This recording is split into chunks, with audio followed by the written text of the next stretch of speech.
Here we have the new 2025 Chevrolet Equinox. This one comes in the RS trim level with front wheel drive. The color is radiant red tint coat. And then we have the black with red stitch Evotex interior. For the powertrain, you get a 1.5 liter turbocharged 4-cylinder, and that's mated to the continuously variable transmission. And to the front end here, I love the Equinox in the RS trim level. It just looks so aggressive. Very stylish. You get LED headlamps along with the LED daytime running lights. Of course, with it being an RS, blacked out badging, gloss black grille, and just the black accents throughout really make this thing pop. Down here we get these 19-inch aluminum wheels, which are very tasteful, I think. Kind of goes with the accents throughout, black mirror caps, badging and all of that. Passive keyless entry on the front, power door lock controls, memory seat functions. We get express down on all the windows, and you get one touch up and down on the driver's side. Power mirror controls are there. Those are heated, and you do get blind spot monitors in them. Power liftgate button there. Hood release, electronic parking brake, auto stop, auto hold. You get a manual tilt telescoping steering wheel. I'll cut the AC down a little bit for the fan down. It's pretty loud. But here's the power driver's seat. You do get two-way power lumbar support. And love, love, love the look of the seats, and then having the RS stitch right there in the headrest. But big thank you to Chevrolet Buick GMC of Murfreesboro for allowing me to review this Equinox RS today. I'll leave a link below in the description. And if you're looking to find the best price on something closer to home, click on that second link down below. Takes a minute to fill out your info. I'll make sure the local dealers are fighting to get you the best price on one of these or any new vehicle you might be interested in. Now the RS comes standard with a ton of features, including the adaptive cruise control and the HD backup camera.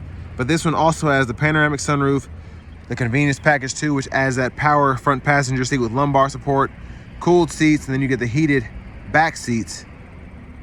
But $37,285 is a sticker price for all that. So pretty impressive. 26 miles per gallon city, 28 highway. But I have that seat up front adjusted for someone of my size, being 6'3" with longer legs. So let's go ahead and check out the rear seat room. So very impressed sitting behind myself. Knees are just barely brushing the back of the seat. Seat back pocket on both sides, and ton of headroom even with the panoramic roof where these seats are kind of down in the actual vehicle. So I'm pretty impressed by that. Again, 3-stage heated outboard seats, rear AC vents, 2 USB-C charge ports down there. And there's a view of the front from back here. Middle seat, bottle holders are there in the middle.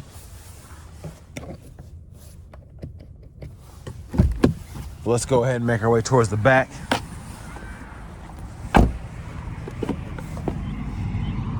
Fuel filler.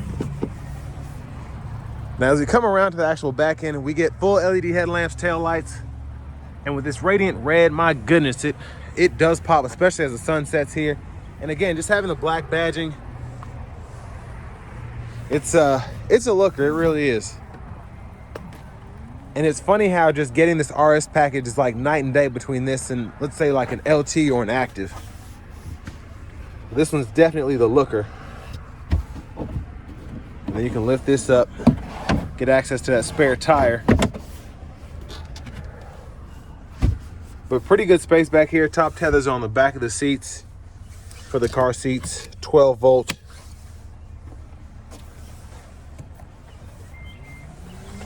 And there's a quick look underneath.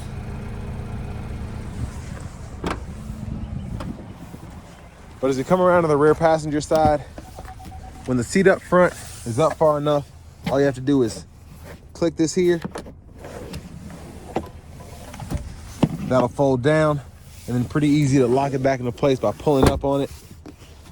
And then you also are able to raise and lower the headrest or even take it out pretty easily. Now behind here you have little plastic pieces, and you can get to the lower latch anchors for the car seats.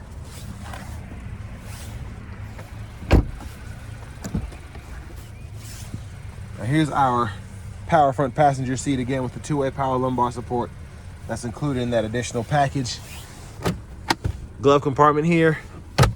Love how they did this trim. Beautiful. And the more I look at this, the more I'm like, you know what? Even though it doesn't have the 2-liter turbo and we don't get an 8-speed traditional automatic transmission, I could still see how this could be worth that 38 grand. But there's that 1.5 liter in there. Again, that is turboed, and I'll give you my thoughts on it when I take it out on the road. Let's go ahead and hop in the driver's seat. So leather wrap steering wheel here. Again, love having the RS badge and then the blacked out bow tie there. There's the horn. Now over here to the screen, it's 11 and something inches, I believe. But we get our AM, FM, XM, Bluetooth audio, and of course the Google Assistant system, everything that comes with that, including the Google Maps when you have a subscription. So we can walk through that and I can kind of show you everything.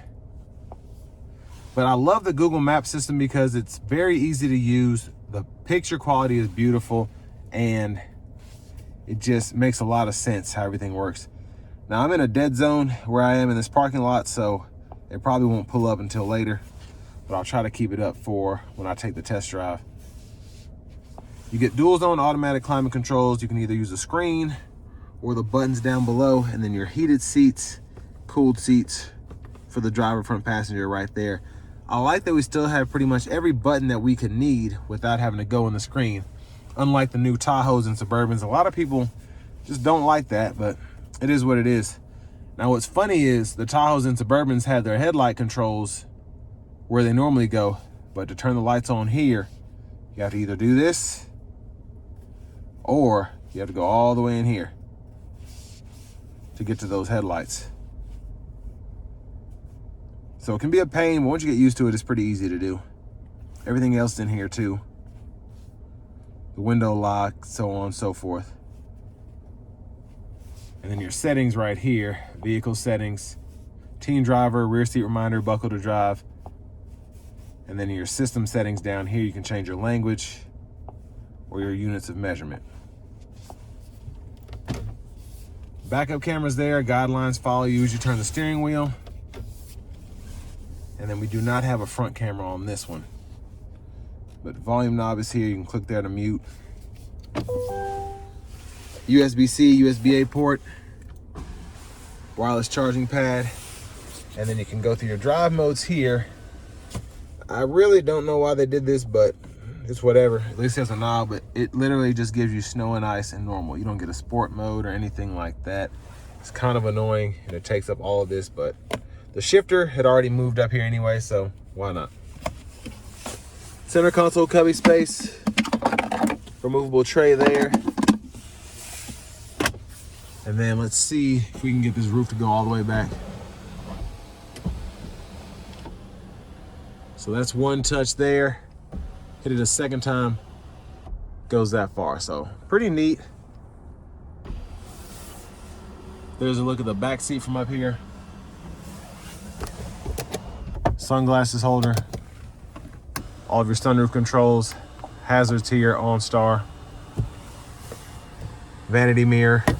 And then back to the steering wheel itself, wipers, rear wipers, fluid for the front, fluid for the back. And then again, to put this into gear, neutral, reverse, drive, park there. And then when you're in drive, hit this L, put you in a low mode, and you can manually shift with the paddle shifters behind the steering wheel. Now, since we get standard adaptive cruise, activate that, push of a button, set the speed, adjust the gap for that, cancel. And then over here, heated steering wheel toggle, audio sources, voice recognition, mute, Bluetooth, and then we can use this to scroll when applicable. But hit this button right there, go through your different views of the gauge cluster. So you do get quite a bit to choose from there, which I like. Push button start. Finally, here's the key fob with remote start. Next, let's go ahead and take this 2025 Chevy Equinox RS out on the road for a test drive. So starting the test drive in this Equinox RS, it's a 1.5 turbo, If you've watched some of my other reviews of the different Equinoxes over the years, you'll kind of know how I feel about those. I wish they never got rid of the 2-liter, or maybe just brought back the 2.5 4-cylinder. This 1.5 is just not, it's not a lot of power for this thing. I mean, it gets the job done, but it's just not, it just feels strained whenever you have to put your foot down. But I mean, it's getting 26 miles per gallon, city 28 highway. So I really, if you're more interested in fuel economy than that, you won't be disappointed, because you're not gonna be trying to thrash it. Anyways, speaking of which, I'm gonna give it a little pull here, but not too much. Here we go.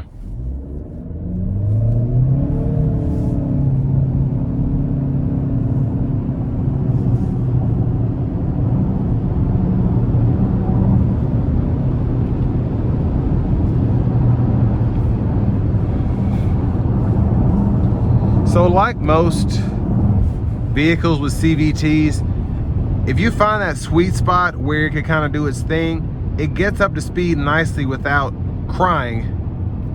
And that's kind of what just happened there. I didn't floor it, I didn't give it too much. I just kind of listened to it, found that sweet spot where the turbo was pulling without getting too high up in the RPMs. Now, just a tad bit of road noise that I can hear because I'm listening for it with these 19-inch wheels on these thinner tires, but nothing to complain about. Ride is smooth, very easy to control, and just easy to drive in general. One thing I will say about the Equinox, just this new refined feel, especially with the screen, the thicker padding in the steering wheel, having the heat here. It's like night and day in terms of the older Equinoxes. This doesn't feel as wobbly, as rocky, and as cheap really as the older Equinoxes were. This just feels very premium, and it is the RS trim level, but still pretty impressed by the overall experience I'm getting here. And there's my auto stop.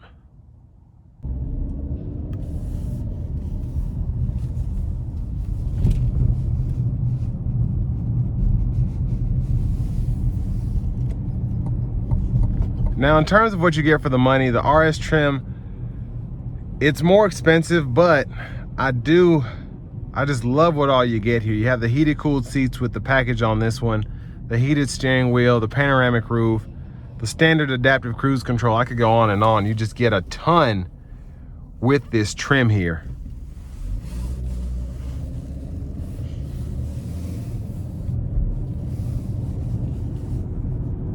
Now, I want to give one more thank you to Chevrolet Buick GMC of Murfreesboro for allowing me to review this Equinox today. I'll leave a link below in the description. This does have a lifetime powertrain warranty included with it if you get it from them. But if you're trying to get something closer to home, click on that second link down below. It takes a minute to fill out your information. I'll make sure your local dealers are fighting to get you the best price on one of these or any new vehicle you might be interested in. But all in all, the RS, I think if you're getting an Equinox, it's the way to go. Again, you feel like you're in a much more luxurious SUV, wireless charging pad, just how the center stack here is set up. It just feels so premium, so nice. And you just can't complain with what you get here.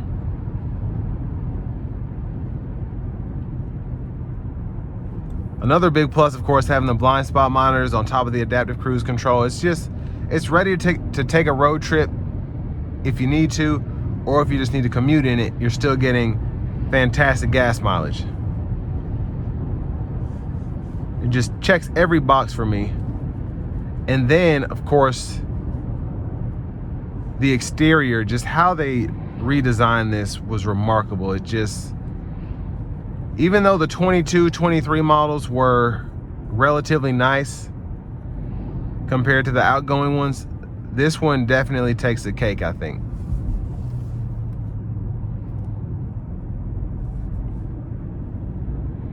And the Evotechs, I wasn't feeling it at first, but I like it. I like how comfortable it is. I like how it feels like leather without necessarily having to pay for leather.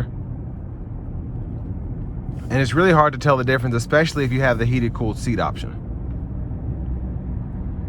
I'd rather have heated and cooled as opposed to just having leather any day. So I'm just very impressed with how this is.